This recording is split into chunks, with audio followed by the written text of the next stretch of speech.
All right, let's edit the next image. So for this image, the first thing I'm going to do is I'm going to play the perfect white balance because this image is a little bit yellow. So we're going to play this action here, the perfect white balance. I'm going to choose my gray point and click it on the image and press OK. And I'm going to bring this down just a tad because I think it's made it a little bit too blue. I'm going to keep it about 30%. I think that looks good. Now the next thing I'm going to do is we're going to fix the exposure. It's a little dark, so we're going to play Let There Be Light, which gives a lot of light to the highlights.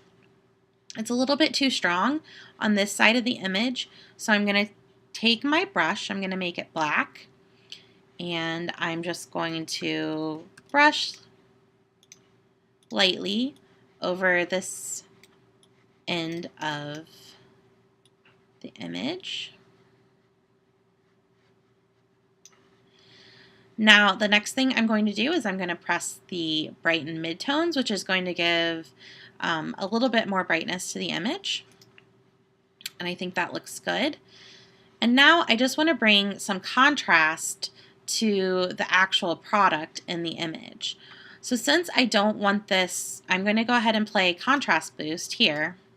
But since I don't want this on the entire image, I can actually really easily turn this layer mask to black. You just press Control-I or Command-I on your keyboard if you have a Mac.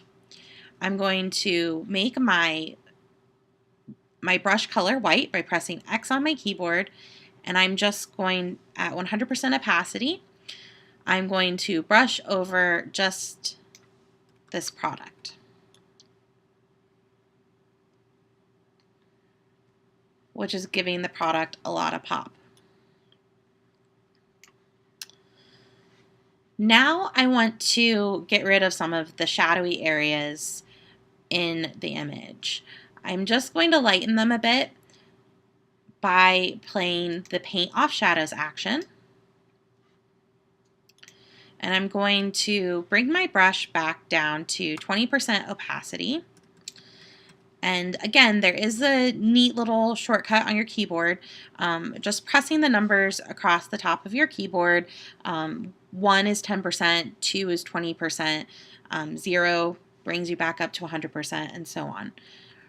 We're going to just brush off. We're going to brush off the shadowy areas of the image, just so they're not quite as prevalent.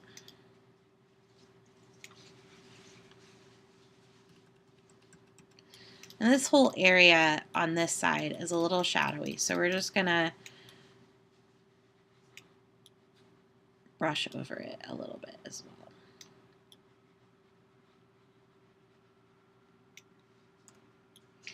And you can keep adjusting the opacity of your brush. If you go too far on any parts of the image, simply press X on your keyboard, which is going to reverse the color, and you just will paint over in the opposite color. And when you're happy with the way it looks, you just stop. So that's looking really good. The frame in this image and the actual product itself really has a lot of pop. So we are going to just finish this off with crisp finish. And there you have it. So let's just take a snapshot of this image. And there's actually a bonus action here that will make a flat layer for you. And it's nice because it's a non-destructive way to make a flat layer. So we're not flattening all of these layers. These are still here if we need to make changes, but it just makes a nice snapshot of the changes that we've made. So I'm just going to turn these off so we can look at the before, kind of dark and dingy, and here's the after, nice and bright, lots of contrast. Your eye is drawn right to the product.